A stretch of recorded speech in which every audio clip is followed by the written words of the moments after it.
Assalamualaikum Sobat Ngopi, semoga tetap sehat dan banyak rezekinya. Sudah siap dengan kelanjutan cerita Wiro Sablengnya? Sok lah gasken bapake. Singkat cerita, Wiro yang sudah turun gunung sudah sampai di desa Jatiwalu, dan pada saat dia merasa haus dan lapar Wiro pun mampir ke sebuah kedai yang pada saat itu hanya ada beberapa pengunjung di dalamnya. Tak lama pemilik kedai menghampiri Wiro dan memperhatikannya sejenak. Ia tahu bahwa pemuda gondrong yang baru masuk ini adalah seorang pendatang.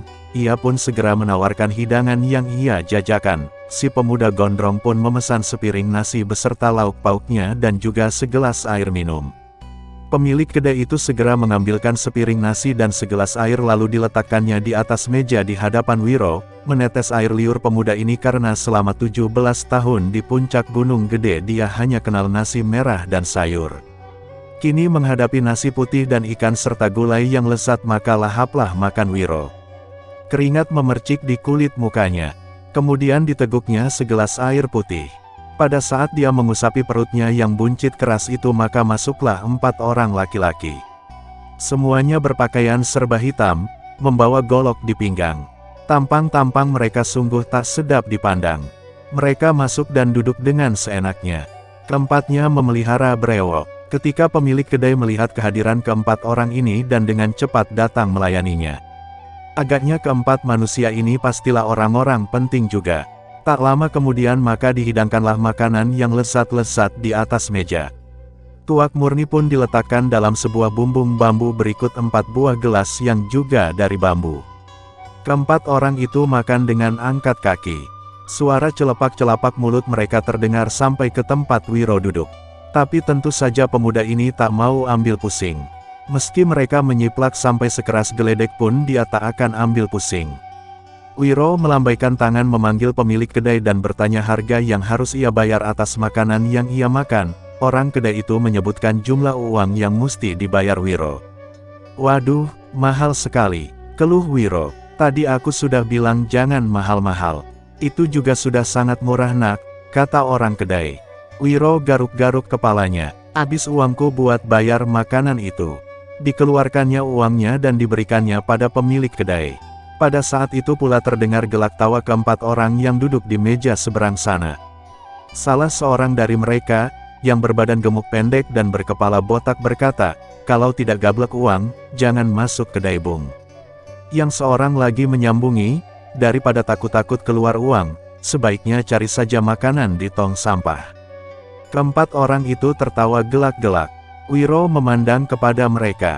Diejek demikian rupa pemuda ini tenang-tenang saja malahan sunggingkan senyum dan garuk-garuk kepala.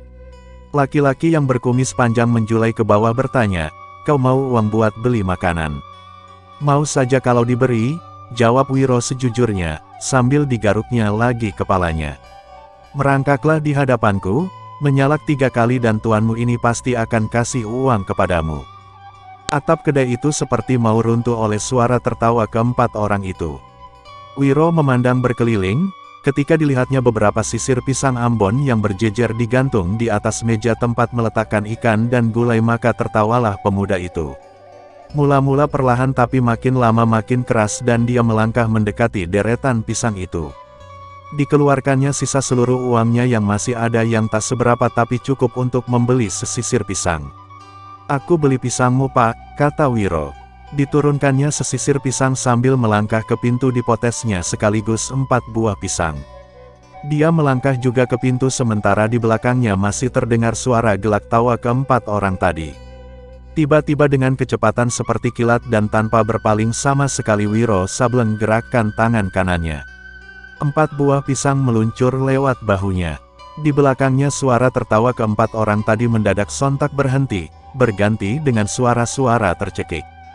Keempat buah pisang itu telah amblas masuk ke dalam mulut 4 manusia berpakaian hitam-hitam itu. Jangankan untuk tertawa, sekedar bernafas pun mereka sudah megap-megap. Dan di luar sana Wiro Sableng sambil senyum-senyum melangkah terus sepanjang jalan. Dipotesnya sebuah pisang dan mulai memakannya. Dia melangkah terus dan acuh tak acuh ketika beberapa saat kemudian didengarnya derap kaki 4 orang dalam kedai tadi mengejarnya. Bikin mampus saja kawan-kawan, teriak salah seorang pengejar. Berani kurang ajar sama kita orang. Cincang sampai lumat, kata yang berbadan paling tinggi. Wiro Sableng terus juga melangkah dengan santainya. Cuma sekali-kali tangan kanannya dilambaikannya ke belakang untuk melemparkan kulit-kulit pisang yang dimakannya. Namun lambaian tangan itu bukan lambaian tangan biasa yang hanya sekedar melemparkan kulit pisang belaka. Dari tangan kanan pemuda itu membadai angin dahsyat laksana tembok baja yang membendung lari keempat orang pengejar itu. Betapapun mereka mempercepat lari mereka namun tetap saja mereka tak sanggup mengejar Wiro Sableng padahal kelihatannya pemuda itu hanya tinggal sejangkauan tangan lagi.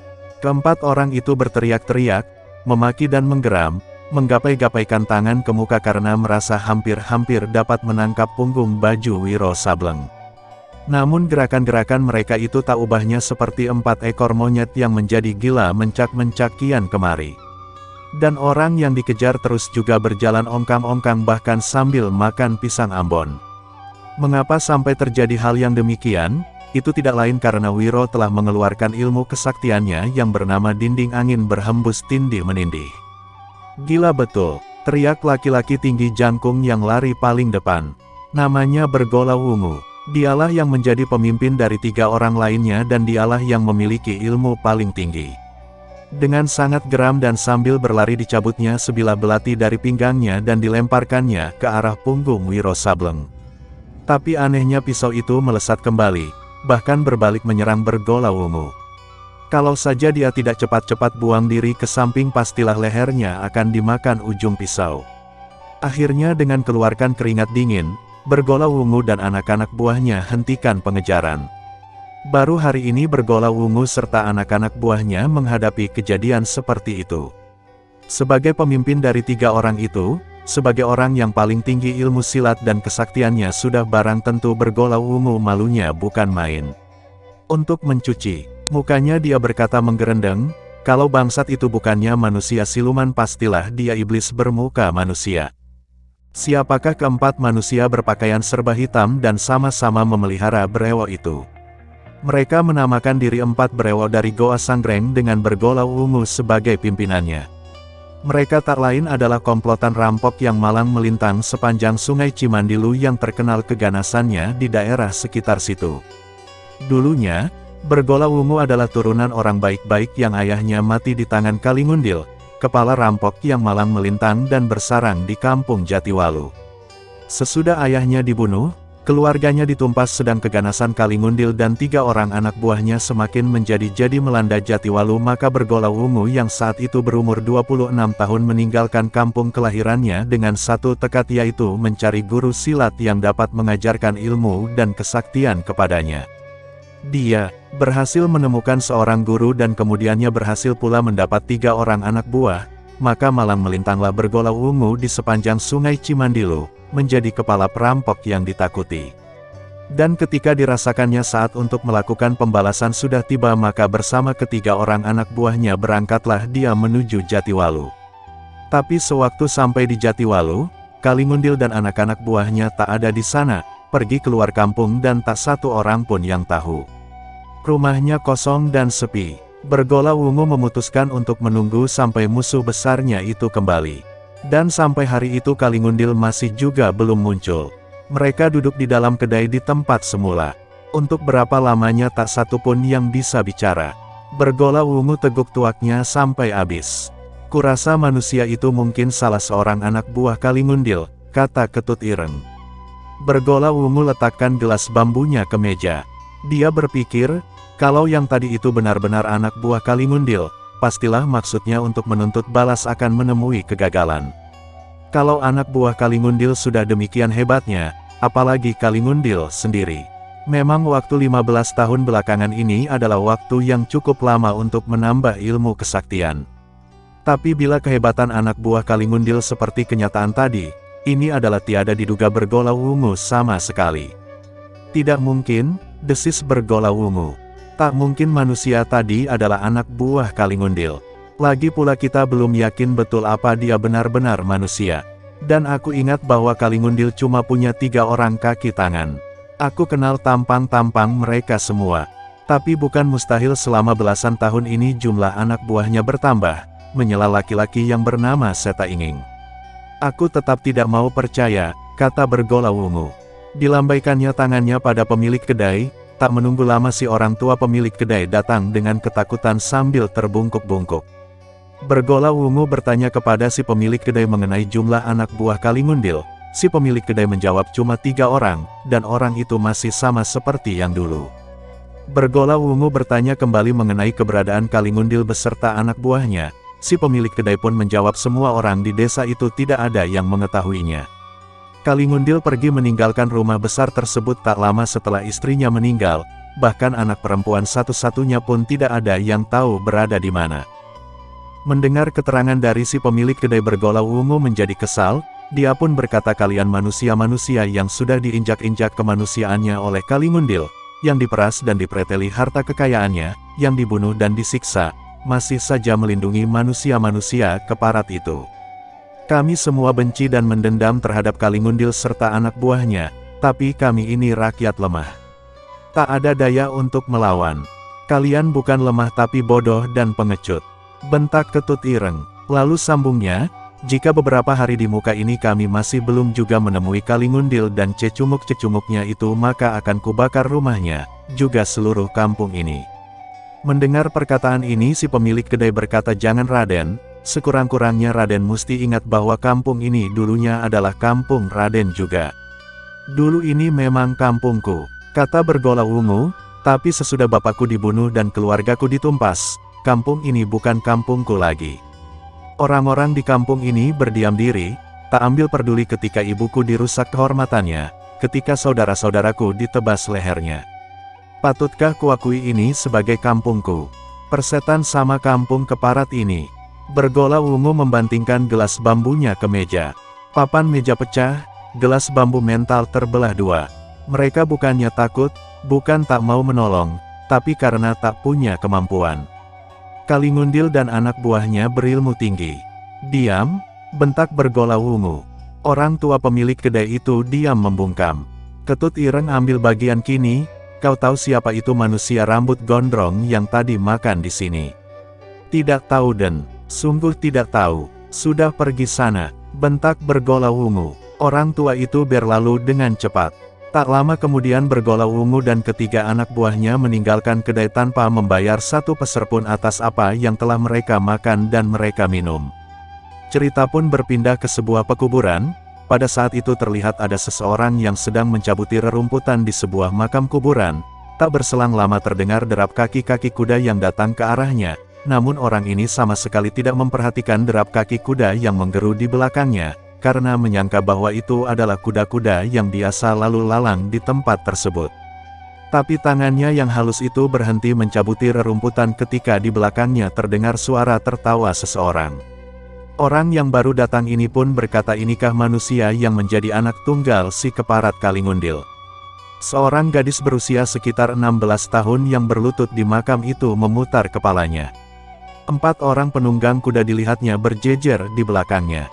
Penunggang kuda yang paling depanlah yang tadi tertawa dan buka suara. Tubuhnya jangkung, brewoknya lebih lebat dari brewok 3 manusia lainnya, tampangnya pun lebih angker. Laki-laki ini pun berkata ternyata cantik juga parasnya, laki-laki ini yang tak lain dari Bergolau Ungu adanya. Ketut Ireng menambahkan tapi sayang, kepalanya mesti kita pisahkan dari badannya. Bukankah demikian, Bergolau Ungu? Betul. Tapi tak perlu cepat-cepat. Agaknya dia bisa memuaskan seleraku dan kalian semua kata Bergolau Ungu. Dan keempat orang itu tertawa bekakakan. Kunyuk-kunyuk hitam brewok. Kalian siapa? Bentak gadis berbaju biru. Dengan enteng dia berdiri. Tangan kanan memegang hulu pedang yang tersisip di pinggang. Galak juga betina ini, kata Ketut Ireng. Tapi kalau kau mau kenal kami, aku tak keberatan untuk memperkenalkan diri. Namaku Ketut Ireng, ini Bergolau Ungu, yang ini, yang gemuk pendek Seta Inging dan ini yang matanya jereng pitala kuning. Nah, sekarang kau tak keberatan kasih tahu namamu. Lalu keempat orang itu tertawa lagi. Dasar manusia edan, pergilah dari hadapanku, kecuali kalau mau rasa tebasan pedangku, kata si gadis dengan tegas. Besar mulutnya sama saja sama bapaknya, kata Bergolau Ungu sambil usap-usap brewoknya. Ketahuilah kami datang untuk mengirim bapakmu ke liang kubur. Itu pun kalau ada liang kubur yang masih mau menerimanya. Mulutmu terlalu besar monyet brewok, hardik gadis itu. Aku mau lihat apakah juga cukup besar untuk menerima ujung pedangku ini. Diiringi dengan pekik yang membising maka berkiblatlah sebatang pedang ke arah kepala bergolau ungu. Kejut keempat orang itu, terutama bergolau ungu sendiri tidak terkirakan. Kalau tidak cepat dia buang diri dari punggung kuda pastilah kepalanya akan terbelah dua. Tapi selagi tubuhnya melayang di udara, maka saat itu pula pedang di tangan si gadis sekali lagi membabat dengan sangat cepat. Bergolau ungu membentak keras dan jungkir balik ke samping kiri. Pedang si gadis yang seharusnya membabat kutung pinggangnya kini menemui sasarannya di leher kuda tunggangan bergolau ungu. Kuda itu meringkik dahsyat sebelum akhirnya meregang nyawa. Menggelepar-gelepar dengan leher hampir putus. Kuda-kuda yang lainnya ikut latah meringkik dan menjadi binal melihat muncratan darah. Untung saja 3 penunggangnya sudah melompat lebih dahulu. Kalau tidak pastilah mereka akan dilempar mental. 3 ekor kuda itu seperti gila kemudian lari menghambur menerjangi batu-batu nisan pekuburan. Iblis betina, kertak bergolau ungu. Meski kau punya tampang cantik dan tubuh mulus, apa kau sangka aku ragu-ragu untuk menebas kau punya batang leher? Jangan jual bacot kunyuk berewok. Lihat pedang. Pedang di tangan si gadis itu berkelebat lagi lebih cepat dan sebat. Bergolau ungu pun segera cabut golok panjangnya. Dan tanpa bisa dihindarkan lagi 2 senjata beradu keras di udara memercikkan bunga api yang menyilaukan mata. Tangan bergolau ungu tergetar kesemutan sedang si gadis berbaju biru terpental beberapa langkah ke belakang. Pedang di tangannya hampir saja terlepas. Meski tahu kalau tenaga dalam dan ilmu silat manusia brewok itu lebih tinggi daripadanya, namun gadis yang keras hati ini tidak menjadi kecut. Dengan lengkingan dahsyat yang keluar dari tenggorokannya maka berubahlah tubuhnya menjadi bayang-bayang. Sinar pedang menggebu-gebu membungkus tubuh bergolau ungu. Tapi bergolau ungu bukan manusia hijau dalam dunia persilatan. Bukan anak kemarin sore. Percuma dia malang melintang belasan tahun menjadi pemimpin dari 4 brewok dari Goa Sanggreng. Sekali dia menekan kedua kaki maka tubuhnya pun lenyap dari pemandangan. Tak berselang lama terdengar pekikan dan suara robeknya pakaian, gadis baju biru terpekik dan keluar dari kalangan pertempuran. Mukanya merah gelap ketika menyadari bagaimana ujung golok bergolau ungu telah membuat lebih dari 10 robekan pada pakaiannya sehingga gadis itu kini hampir berada dalam keadaan setengah telanjang. Manusia binatang, rutuk gadis baju biru, hari ini aku mengadu nyawa denganmu. Dengan segala kekalapan dia menyerbu ke depan. Pedangnya menderu laksana topan, bergolau ungu sedikit berkelit ke samping. Pedang si gadis hantam batu nisan sehingga terkutung 2. Dia kembali membabat ke arah pinggang. Tapi pada saat itu lengan kiri bergolau ungu telah menghantam pergelangan tangan kanannya, membuat pedangnya terlepas dan mental jauh. Sambil tertawa bergolau ungu berkata hari ini tamatlah riwayatmu sebagai anak Kalingundil. Golok panjang di tangan bergolau ungu kembali membabat kian kemari. Kembali terdengar suara robekan kain dan kini celana biru si gadis yang menjadi sasaran ujung golok. Dalam waktu setengah jurus saja boleh dikatakan gadis itu sudah hampir telanjang. Pakaiannya yang robek besar tiada sanggup menutupi keputihan dan kemulusan tubuhnya yang tersingkap lebar. Dengan andalkan kecepatan gerak bahkan dengan gulingkan diri di tanah anak perempuan Kalingundil ini berusaha untuk selamatkan diri. Namun ujung golok bergolau ungu benar-benar telah mengurungnya dari berbagai arah. Tak mungkin baginya untuk lari dan sangat tak mungkin baginya untuk selamatkan nyawa. Sekali ujung golok berkelebat maka ujung rambut gadis itu terbabat putus. Dan ketika sekali lagi golok itu bergerak kini tali celana biru si gadis terkutung putus sehingga celana itu jatuh dari pinggangnya dan auratnya kini benar-benar tidak tertutup selembar benang pun. Berdebah, bunuh saja aku, teriak gadis itu. Bergolau ungu tertawa mengakak. Membunuhmu itu soal mudah, katanya sambil tekankan ujung golok ke tenggorokan gadis itu. Tapi apa kau tahu bahwa dulu sebelum membunuh ibuku, kau punya bapak lebih dulu memperkosanya. Hukum karma kini berlaku juga kepadamu.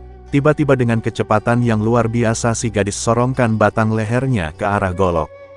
Tapi gerakan bergolau ungu lebih cepat lagi. Ujung golok digesernya ke samping.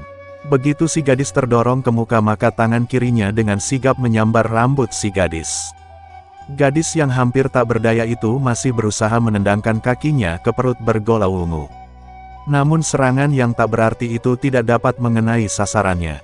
Bergolau ungu lalu melemparkan gadis itu ke tanah kemudian menyergapnya dengan ganas.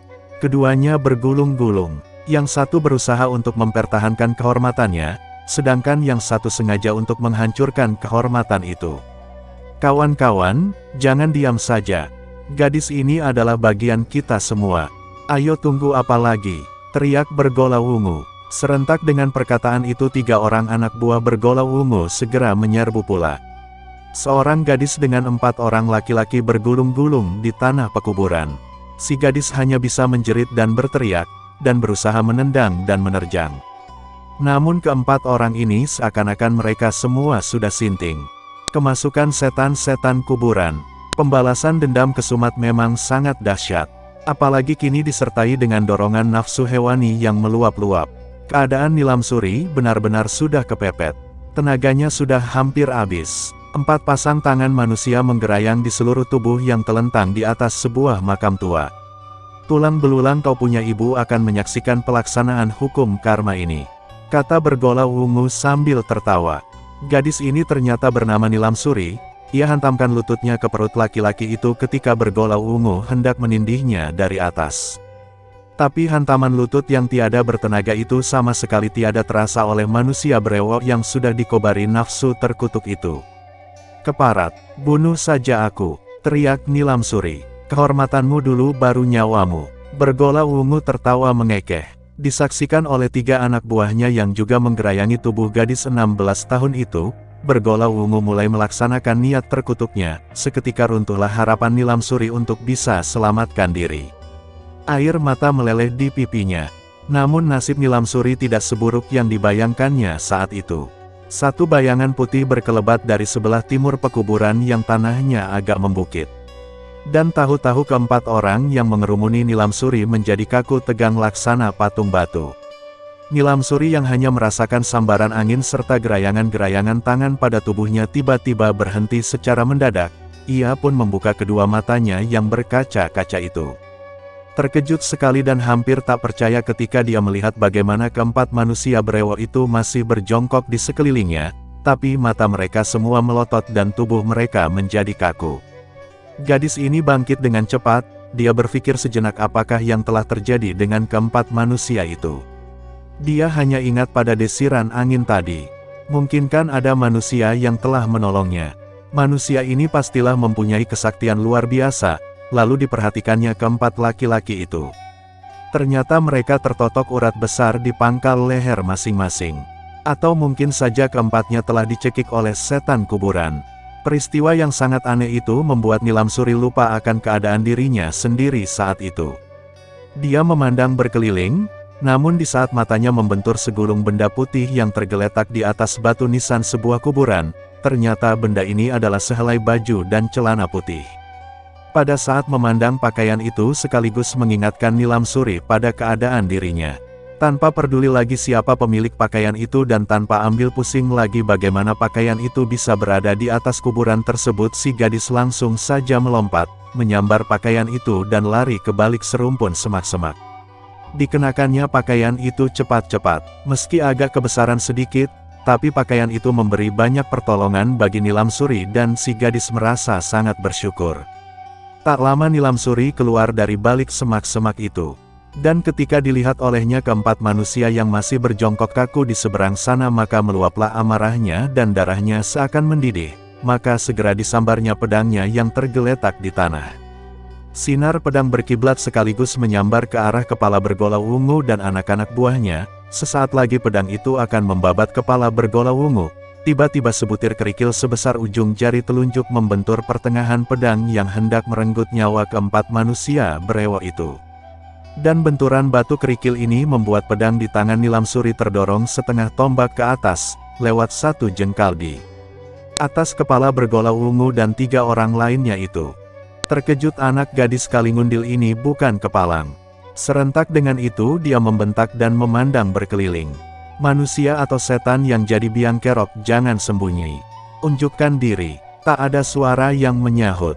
Tapi rerumpunan semak belukar di dekat pohon Kamboja kelihatan bergerak. Dan Nilamsuri hantamkan pukulan tangan kosong ke arah semak belukar itu, tapi tak ada siapapun kelihatan di belakang sana. Dengan kesal Nilamsuri balikkan tubuh. Pedangnya kembali membabat ke arah 4 kepala manusia di hadapannya. Namun sekali lagi sebutir kerikil membentur senjata itu. Kurang ajar, maki Nilamsuri. Jika berani cari urusan, harus berani unjukkan diri. Tak berselang lama terdengar suara tawa seseorang. Suara tertawa itu datangnya dari balik pohon-pohon bambu di tepi pekuburan. Untuk kedua kalinya Nilamsuri lepaskan pukulan tangan kosong. Tapi seperti tadi kali ini juga tidak kelihatan seorang manusia pun di balik pohon-pohon bambu itu. Gemas Nilamsuri bukan main. Terdengar lagi suara tawa yang kali ini diiringi dengan ucapan, hanya manusia pengecut yang membunuh musuh dalam keadaan tak berdaya. Nilamsuri memandang ke atas pohon Kamboja merah. Detik itu juga sesosok tubuh kelihatan lenyap berkelebat seperti hantu. Nilamsuri kertakkan rahang. Tanpa menunggu lebih lama gadis ini hentakkan kedua kaki dan segera mengejar sosok tersebut. Sampai beberapa lamanya Nilamsuri masih juga belum berhasil mengejar orang tadi. Jangankan mengejar, melihat bayangannya pun tidak. Bahkan jejak kakinya sama sekali tidak kelihatan di tanah. Akhirnya gadis itu menghentikan pengejarannya di tepi sebuah lembah. Di samping rasa geram di hatinya, ia juga heran dan bertanya-tanya. Siapakah manusia tadi dan kemanakah lenyapnya? Apakah manusia itu yang telah menolongnya dari perbuatan terkutuk Bergolau Ungu dan kawan-kawan? Sekiranya betul, mengapa lantas kemudian orang itu menghalangi ketika dia hendak menebas batang leher keempat manusia brewok itu? Nilamsuri memandang lagi ke dalam lembah. Segala sesuatunya diselimuti kesunyian. Kemudian gadis ini memandang kepada pakaian yang dikenakannya. Pakaian ini ditemuinya di atas sebuah makam. Apakah pakaian ini sengaja pula ditinggalkan untuk dipakainya oleh manusia aneh yang melarikan diri itu? Nilamsuri memutar tubuhnya hendak kembali ke pekuburan. Tapi dengan serta-merta tertahan, ketika di belakangnya dari balik sebatang pohon waru, terdengar suara orang berkata. Hendak kembali membuat kepengecutan, membunuh musuh yang tak berdaya. Percuma tahu ilmu silat tapi tidak tahu tata peradatan silat. Bukan main geramnya Nilamsuri mendengar ejekan itu. Dia melompat ke arah pohon waru. Tapi lebih cepat lagi gerakannya itu orang yang tadi berkata telah berkelebat laksana bayang-bayang dan lari ke dalam lembah. Manusia atau setan, jangan lari, teriak Nilamsuri. Dan segera pula dia mengejar ke dalam lembah. Tapi seperti tadi, begitu dia sampai di dasar lembah maka orang yang dikejarnya lenyap lagi. Dengan hati penasaran gadis ini loncat ke atas sebatang pohon tinggi dan dari sini memandang ke seantero lembah untuk menyelidik kemana larinya orang tadi. Namun ini juga tidak memberikan hasil. Nilamsuri turun kembali. Dijelajahinya sebagian dari lembah. Hatinya belum puas jika belum berhasil menemui orang yang dikejarnya itu. Di tepi sebuah anak sungai akhirnya gadis ini hentikan langkah. Sejurus kemudian dia termangu di tepi sungai ini. Kemudian hidungnya mencium bau harum dari sesuatu yang dipanggang. Bau ini datang dari arah hulu sungai, membuat tenggorokannya menerbitkan air liur. Gadis ini langkahkan kaki ke hulu sungai. Belum sampai 50 langkah dia berjalan, maka di satu tikungan sungai yang arus airnya lebih cepat mengalir, dilihatnya seorang laki-laki duduk di tengah sungai, di atas sebuah batu besar yang licin kehitaman. Laki-laki ini duduk membelakanginya dan rambutnya gondrong serta berpakaian putih-putih. Nilamsuri tak tahu apa yang dibuat oleh orang itu. Berat kecurigaannya bahwa manusia ini adalah orang yang tadi dikejarnya. Tapi anehnya santarnya bau benda yang terpanggang itu datang dari arah laki-laki di tengah sungai tersebut. Nilamsuri terus melangkah beberapa jauhnya ke hulu sungai, melewati laki-laki itu, untuk dapat melihat apa yang tengah dilakukannya. Nilamsuri masih belum dapat melihat paras laki-laki berambut gondrong itu. Tapi dari tempatnya berdiri saat itu dapat disaksikannya, bahwa bau harum itu ternyata disebabkan oleh seekor ikan besar yang dipanggang oleh laki-laki itu, dan kini tengah digerogotinya dengan lahap. Ikan panggang itu masih mengepulkan hawa hangat. Yang tidak dimengerti sama sekali oleh Nilamsuri ialah bahwa di atas batu itu di mana laki-laki itu duduk atau di sekitar tepi sungai sama sekali tidak dilihatnya bekas-bekas perapian untuk membakar ikan yang kini tengah dimakan dengan lahap oleh si rambut gondrong. Nilamsuri berpikir sejurus. Kemudian berserulah dia ke tengah sungai. "Saudara, apa kau melihat seseorang lewat sekitar sini?" Laki-laki di tengah sungai tidak menjawab. Malah menoleh pun tidak dan dengan lahapnya terus saja dia makan ikan panggang itu. "Saudara," seru Nilamsuri sekali lagi. Kali ini orang itu palingkan kepala. Dan Nilamsuri terkesiap sejenak karena tak menyangka kalau si rambut gondrong ini nyatanya adalah seorang pemuda bertampang keren. Meski keren tapi paras itu membayangkan pula paras anak-anak dan lucu. "Kau bicara sama aku?" tanya pemuda yang asyik menggerogoti ikan panggang itu. "Iya, aku tanya apa kau lihat seseorang lewat di sini?" kata Nilamsuri pula. "Laki-laki atau perempuan?" tanya si rambut gondrong. "Laki-laki." "Orangnya sudah tua apa masih muda?" "Kurang jelas. Cuma dia berpakaian putih-putih." Si rambut gondrong melemparkan kerangka ikan yang habis dimakannya ke dalam sungai. Kemudian dipandanginya pakaiannya sendiri. "Aku juga berpakaian putih-putih," katanya. "Kalau begitu pastilah aku yang kau cari." Pemuda ini garuk rambutnya dan tertawa. Sikap dan ucapan pemuda ini agak mengesalkan Nilamsuri. Hatinya bimbang untuk memastikan bahwa orang yang dikejarnya adalah pemuda itu. Karena tampangnya meski keren tapi seperti kanak-kanak.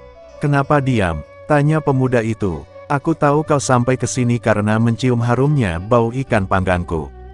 "Lalu kau berpura-pura?" tanya seseorang. "Kenapa mesti pura-pura dan malu-malu? Kalau doyan ikan panggang silahkan datang kemari. Aku masih ada seekor lagi," celoteh pemuda itu. "Saudara, jangan bicara seenaknya," kata Nilamsuri dengan kesal. "Seenaknya bagaimana?" kata sang pemuda. "Aku betul-betul mencari seseorang, dan aku tidak butuh sama ikan panggangmu," menyahuti Nilamsuri sambil banting kulkas. "Oh begitu." Pemuda itu manggut-manggut. Lalu katanya, "Kalau aku tahu tentang orang yang kau cari itu, kau mau persen aku apa?" "Apa saja yang kau mau?" jawab Nilamsuri tanpa pikir panjang karena dia betul-betul ingin lekas-lekas dapat mengejar orang yang dicarinya tadi. Si pemuda tertawa mengekeh dan batuk-batuk berkata, "Kalau begitu, aku mau dirimu saja saudari." "Dasar pemuda ceriwis, kutampar kau punya mulut baru rasa," sahut Nilamsuri. Pemuda itu melongo macam orang bodoh. "Kenapa kau jadi marah?" tanyanya. Benar-benar kesal jadinya Nilamsuri. Dikatupkannya mulutnya rapat-rapat menahan rasa kesal itu. "Sekarang kau tutup mulut." "Lucu, kau kan belum jawab pertanyaanku saudari. Aku minta dirimu. Boleh tidak?" Rasa kesal Nilamsuri kini berubah menjadi amarah yang meluap. Parasnya kelihatan merah. Sekali lompat dia sudah berada di hadapan pemuda itu. "Pemuda edan, kau mau mampus?" Si gondrong garuk-garuk kepala. "Aku tidak mengerti saudari. Menapa kau jadi marah-marah? Bicaramu terlalu kurang ajar tahu." Pemuda itu gelengkan kepala dan angkat bahu. Lalu tertawa sambil memandangi paras Nilamsuri.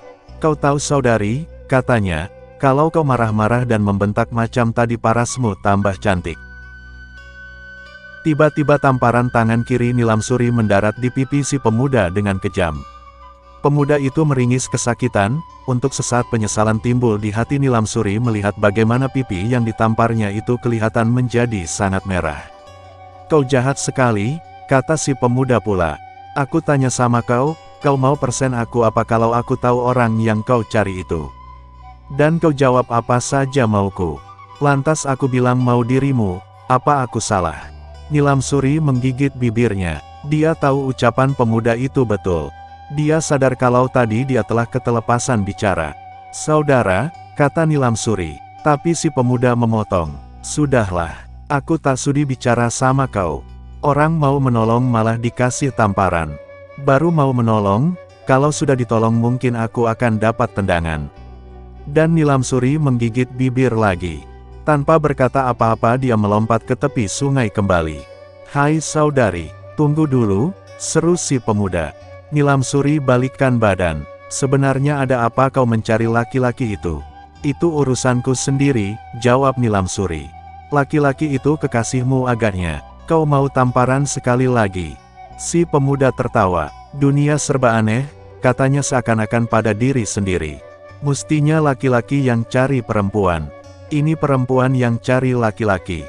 Dan digaruknya kepalanya. Dalam pikiran Nilamsuri terbit prasangka bahwa tentunya pemuda itu seorang yang berotak miring.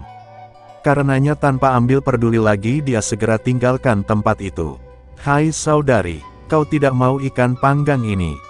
Nilamsuri terus saja menyusuri sungai menuju ke hulu. Dia hampir keluar dari kelokan sungai ketika didengarnya lagi suara pemuda itu berseru.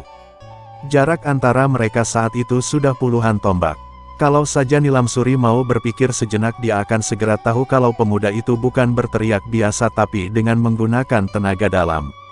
Karena dalam jarak sejauh itu, bagaimanapun kerasnya seseorang berteriak namun apa yang diucapkannya tak akan terdengar dengan jelas.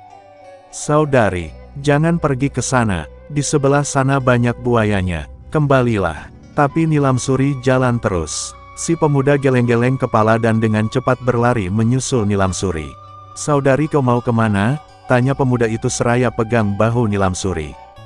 Kau jangan kurang ajar, bentak Nilamsuri karena marah sekali bahunya dipegang seenaknya.